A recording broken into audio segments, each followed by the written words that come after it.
No, tutaj. No tady ještě jde něco špinavého. No.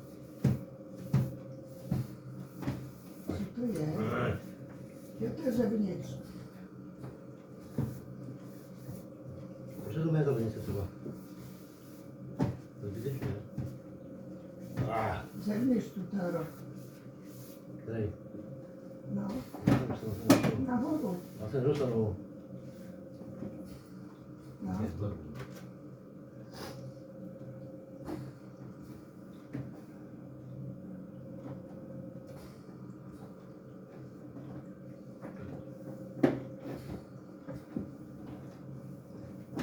Jak to vyjde? Vidíš se, jak je to krásně čistý. Špinavý. To umím, ne? Co? Že to umím.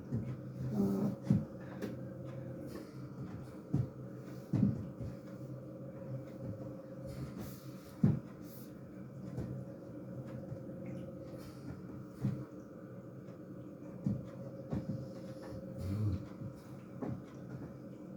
No, tam. Jo.